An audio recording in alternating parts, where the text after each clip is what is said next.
So here we are in sunny California. Think back to a year ago. You were a billionaire who was dabbling in politics, a flash in the pan. There was this woman who was supposed to be coronated, and now everything is backwards. This woman who was supposed to be coronated is fighting Bernie Sanders and in a tie, dead heat here in California. How'd you do it? Well, it's been an interesting journey. I mean, it started in June 16th of last year, and it's just been a succession of, we've had so many victories. You know, we had 17 people totally running, and it's been an amazing period of time. I guess a lot of people say that. I'm not the only one, but I fought a good fight, and I beat a lot of people that are good people, and now I have one left. It'll probably be Crooked Hillary. She's crooked as you get. And it'll probably be her, and we're going to see what happens. And I think it was in August of 2015 when you were on my show, Justice, and we talked about the RNC, and you demanded that they treat you fairly. Was the whole issue about the third-party run thing, wasn't that part of the treat me fairly issue? Well, it was, but, you know, we're going to see what happens. I don't think there'll be a third party, or certainly not a credible third party. Right now you have the Libertarians. I don't see that. I know the people, and I don't see that as being much of a threat. You have... but have they treated you fairly? Yes, the RNC has treated me fairly. They don't really control. If some wacko, like, you know, these characters that are trying to put on... Bill Weld. Well, I'm not even talking about them. I'm talking about a couple of other guys, that, you know, fringe. Oh. They want to put on somebody. Well, I won't even mention the name. You want to give them as little publicity as possible. But I don't think that'll have much of an impact. So you feel the RNC has treated you fairly? I do. I think Reince has been very good.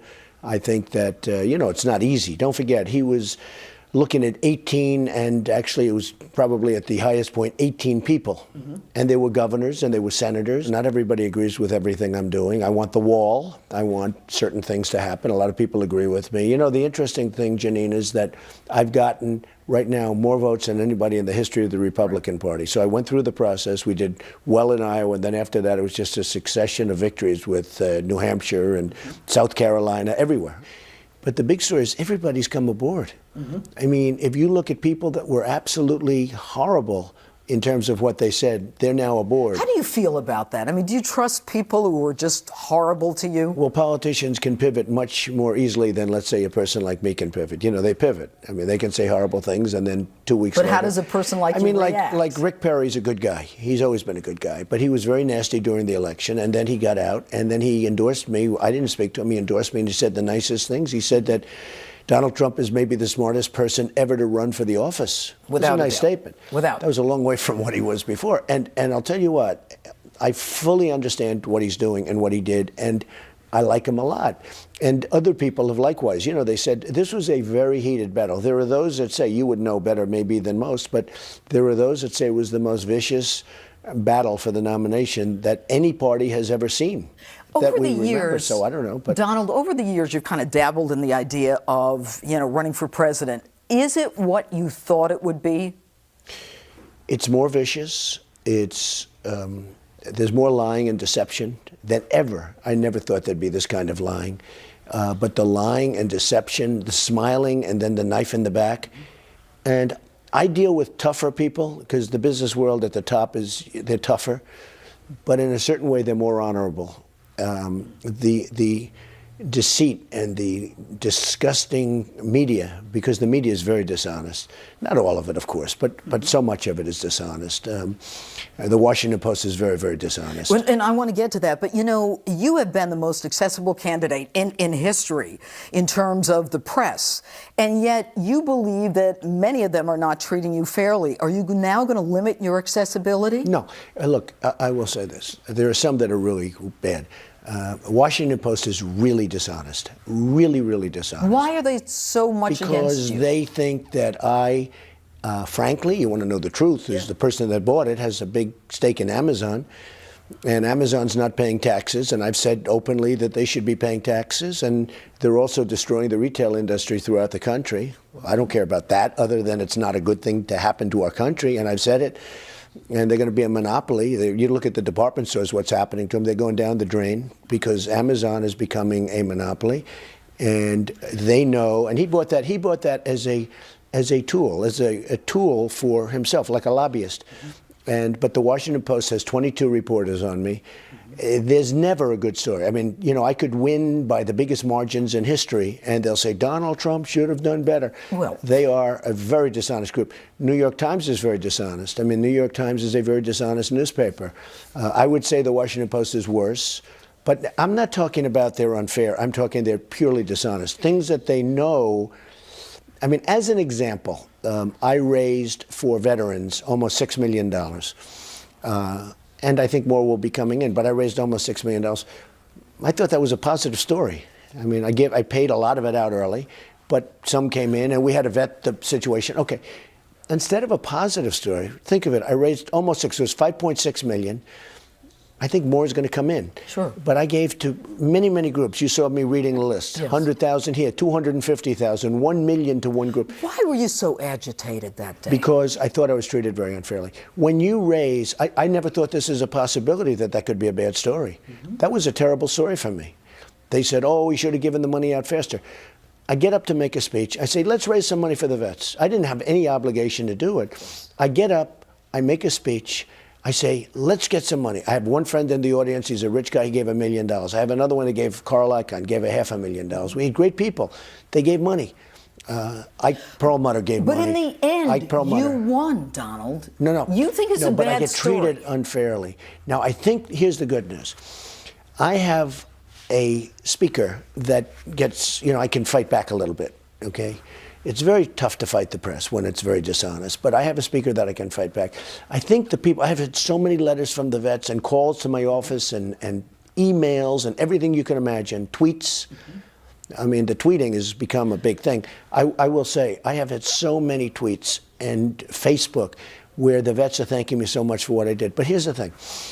When you raise $5.6 million and you're excoriated by these people, why wasn't it given fast enough? Why wasn't this? Why wasn't not like you're not running for president? Well, first of all, I had no obligation even to do it.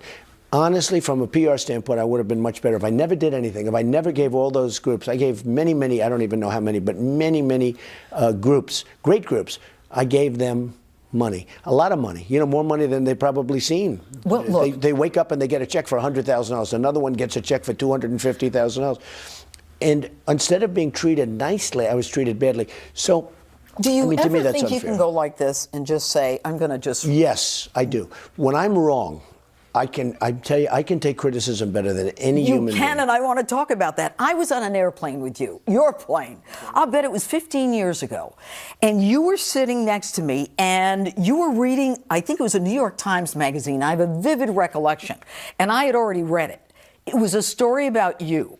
And I was in politics at the time, and I'm sitting there, and I'm just kind of watching you. There wasn't a grimace. Your brow didn't move. It didn't change your temperament. How'd you get so tough?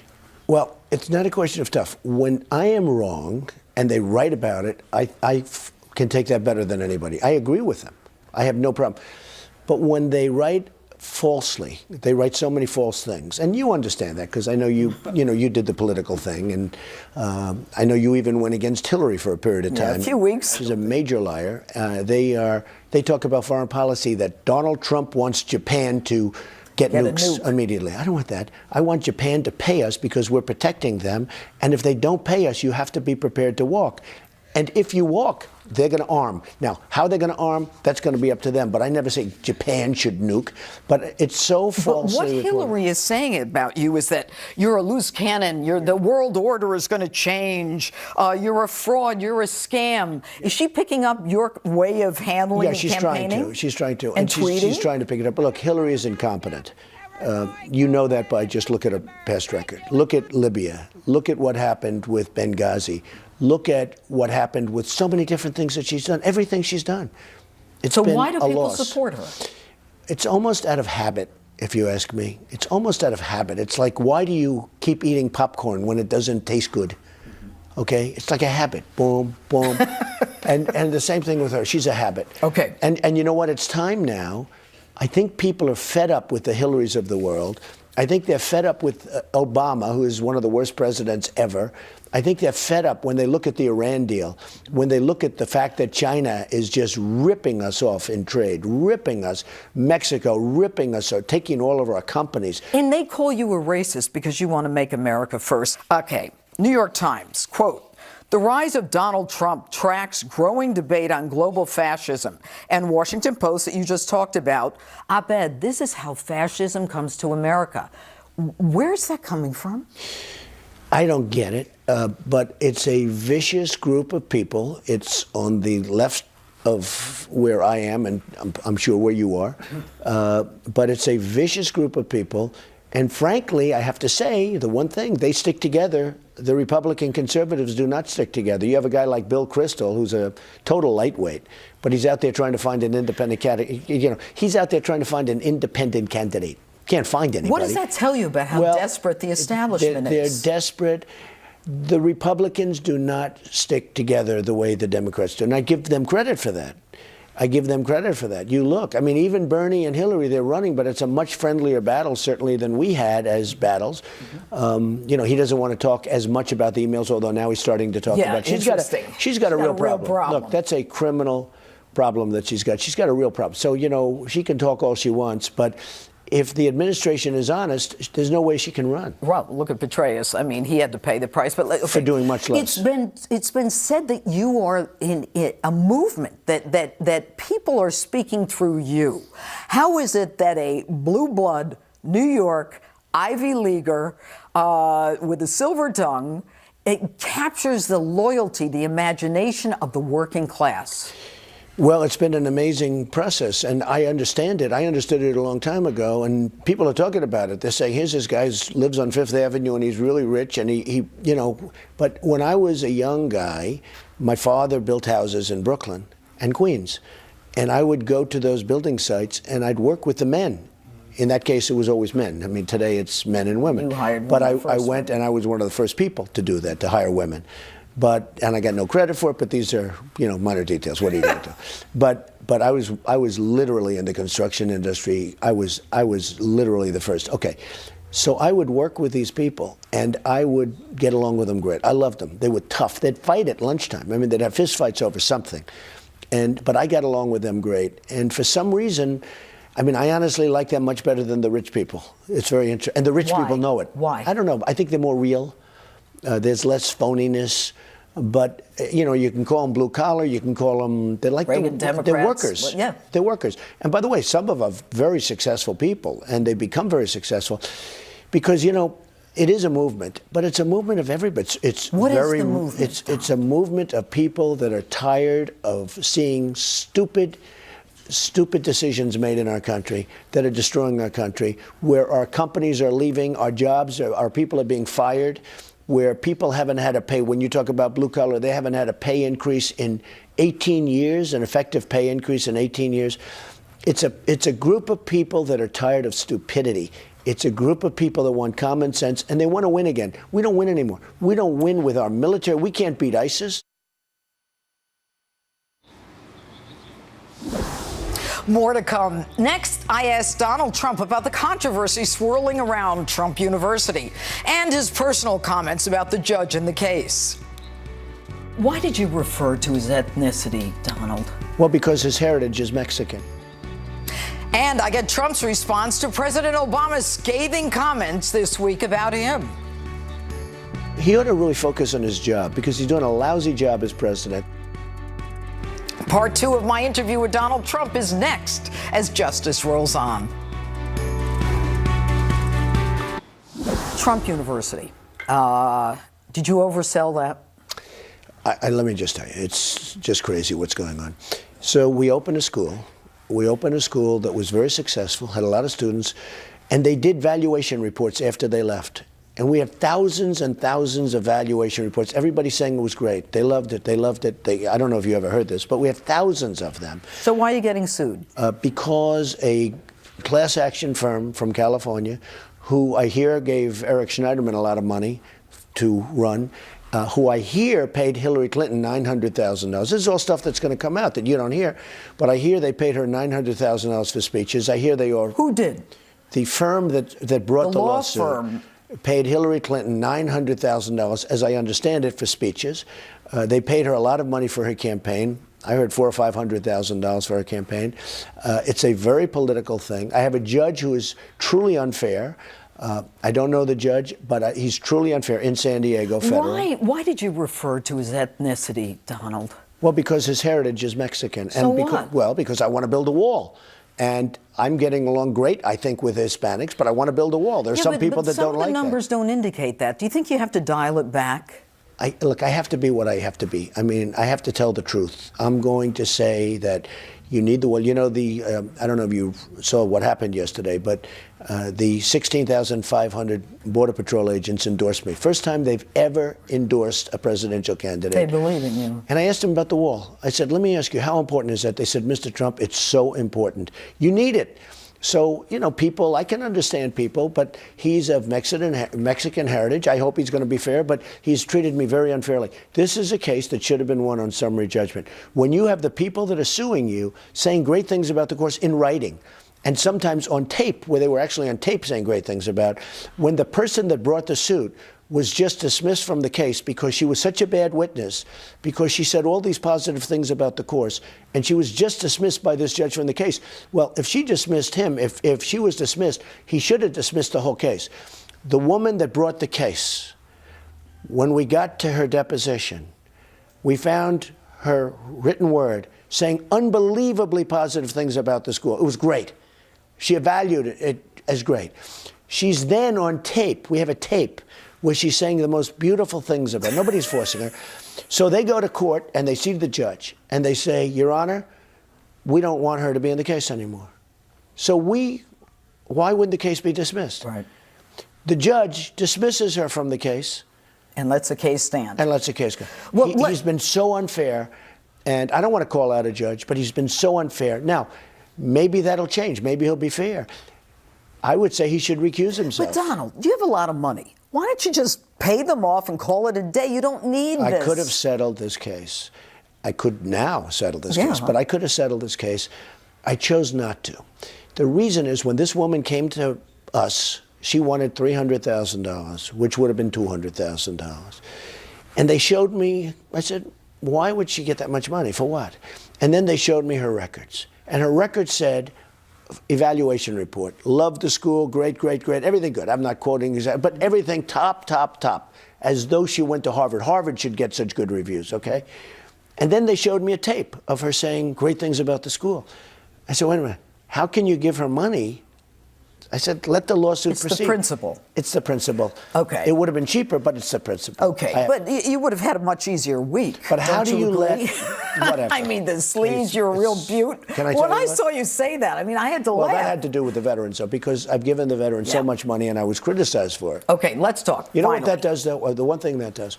People like me, people that have the option of raising $5 or $6 million for veterans and other causes, when they see what I go through by doing a great job, and then what I go through where the crooked Washington Post, which the paper is such a bad paper, it's so dishonest, and the New York Times, they wrote a story about me with women. And the women came out and they, I was so honored with Roanne and with, you know, the whole. Did you remember her?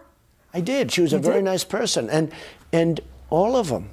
I mean, and I was so surprised. You know, and then Donald, they came out. But people Jeanine, who work for you love you. I was in Trump Tower. I asked some guy, how does he treat you? Because he was an employee. He says, he treats us great. And then I said, how's he treat the women? He said, better. Well, you know, two things. So they write this article. It's on the front page of the New York Times, like the top. It looked like the National Enquirer. I know. National Enquirer is better. But it looked like the National Enquirer. Massive picture. And I said, what's this all about? And then I see the women, and I say, why would they say anything bad? And then they all came out and they said, we didn't say. And then the same writer, who should have been fired, by the way, for what he did, because they said that's not what we said. He knows that's not what we meant and implied. Then the same writer writes another story about me a week later that was also a hit. Look, these papers are really dishonest. The media is very dishonest. And I'll tell you, when I find a good journalist, a really fair journalist, I cherish that person because that's a really important profession. I have such respect for a good journalist. but there are very few of them. Why is it that you've got the President of the United States who is coming out and basically saying all these horrible things about you? I've never seen that in history. I mean, this early on, where the guy is coming out and trashing you. Why? Well, he's coming out. He's actually trying not to use my name because he's not supposed to. You know, he ought to really focus on his job because he's doing a lousy job as president. And what he should do is focus on his job and find out why are we losing so many jobs. You know, the number 5% is a total phony number. It's really 20% or close to 20% unemployment. That's just a phony number to make the politicians look good. It's if you look for a job, Jeanine, and you don't find it, and you give up, and you go home, and you go to sleep. You're still unemployed, but you're not a statistic. You're not a statistic, right. Okay? Or it's a total phony number. And when I get 25 and 30,000 people to my rallies, they're not there just because I'm going to have strong borders and because I'm going to have a strong military. It certainly helps.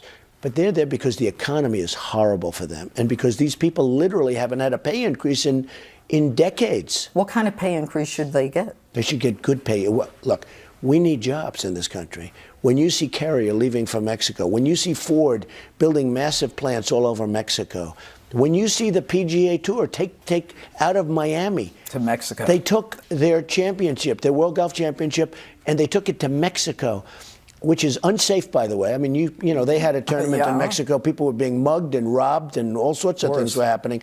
I can't imagine the players are going to be thrilled. But, I mean, from my standpoint, I don't care. What I care is they took it from Miami. The people of Miami are incensed.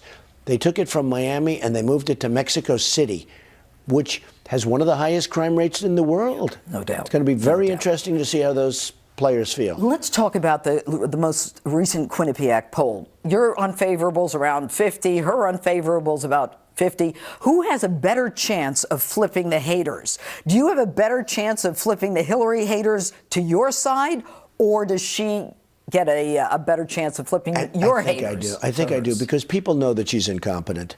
People know that she can't do the job. They know one thing about me. I'm very competent. I can do the job. Look, I borrowed $1 million, and it's worth now $10 billion. And I filed all of my documents. I filed with the federal elections, the biggest filing they've ever had.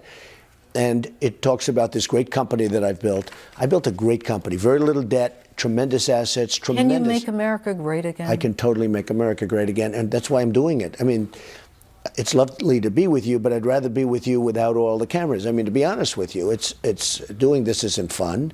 Doing campaigning isn't fun, although I think maybe I'm having as good a time as anyone's ever had. But still, it's a lot of work.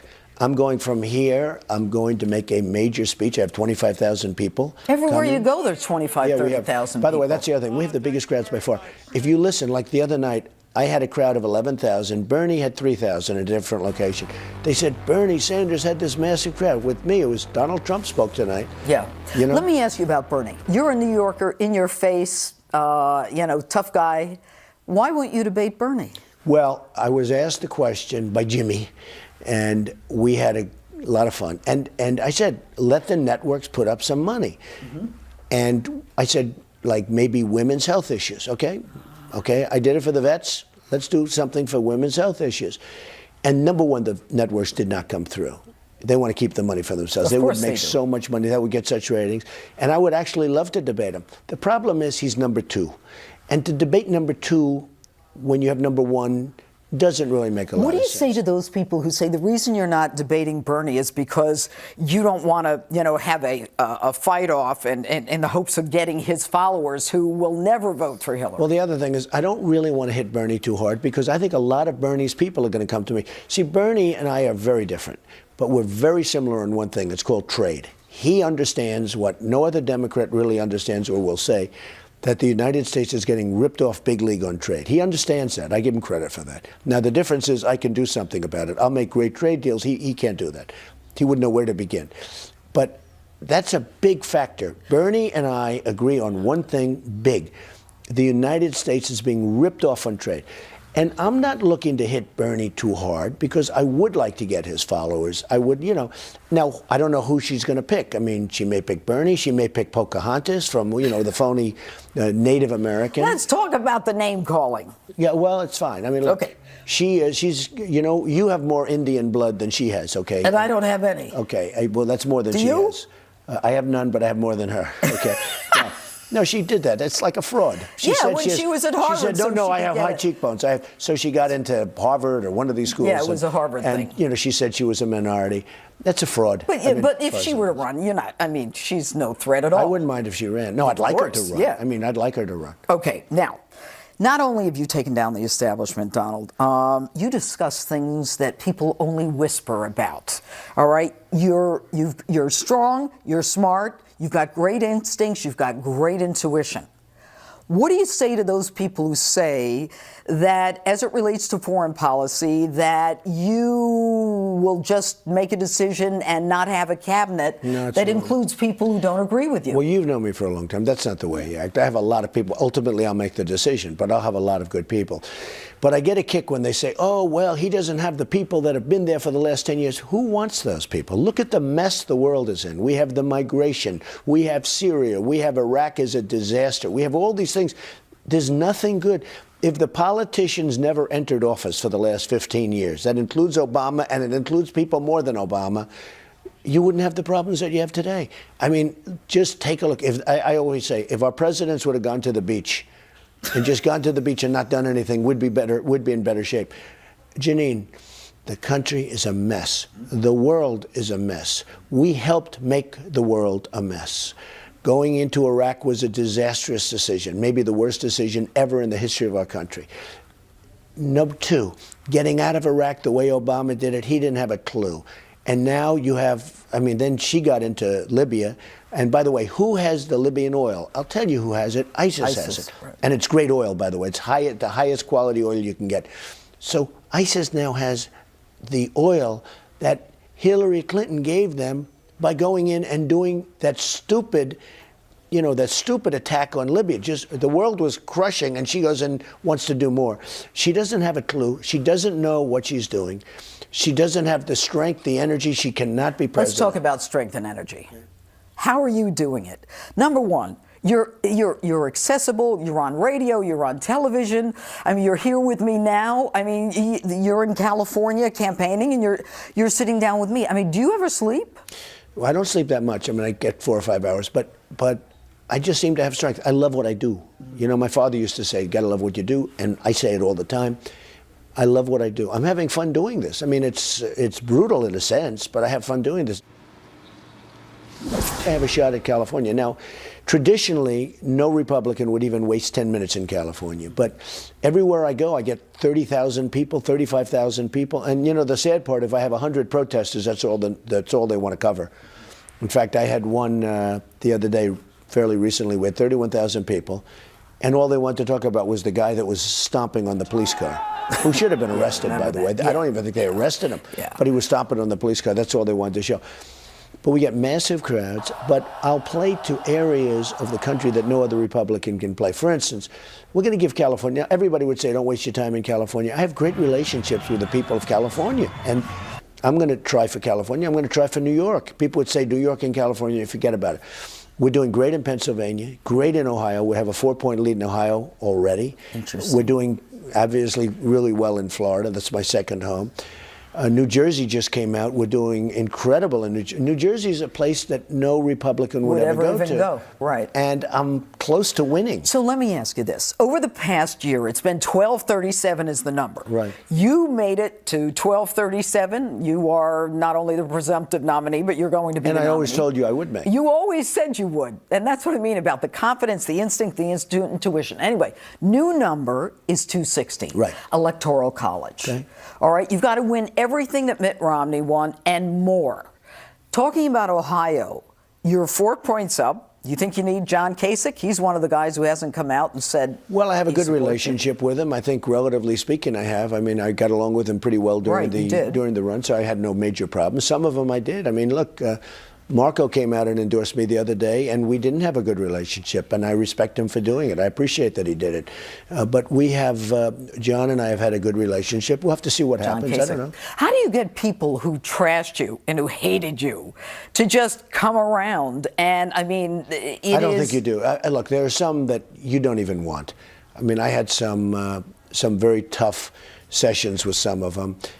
And it's not even honest in some cases if they came around. And you don't even want. You just have to write some people off. You know, you're not going to get everybody. And I don't want everybody. I don't really want. You know who I want? I want the people. That's who I want. But there will be some people who I beat, who I defeated, who are still, you know, licking their wounds. And I understand that. It was a rough race. What's your favorite food? I like food. I would say I like steak, I like pasta, I like many different kinds of food. You know what I think your favorite food is? Tell me. Meatloaf. Well, We used to always meatloaf. heat it up on the plane. Especially my mother's meatloaf, right? Aww. That's right. What can you do for this country? I know you're going to say you can make it great again, but can you bring together the division, I the think people? so. I think so. How? I think I can. And I'll tell you what. Barack Obama has been a terrible president, but he's been a tremendous divider. He has divided this country from rich and poor, from black and white. I mean, he has divided this country like no president, in my opinion, almost ever. And number one, we need a cheerleader. I always thought one thing with him. I said, he's unqualified to be president, and Hillary's unqualified. She's unqualified because she has very bad judgment. Hillary has horrible judgment. And Bernie Sanders said that about her. But Obama, I thought, was going to be a great cheerleader, and he turned out to be a very bad cheerleader. The one thing I thought he could do is bring people together, and it turned out to be just the opposite. I will bring people together. Thank you, Donald Thank Trump. you. Thank you.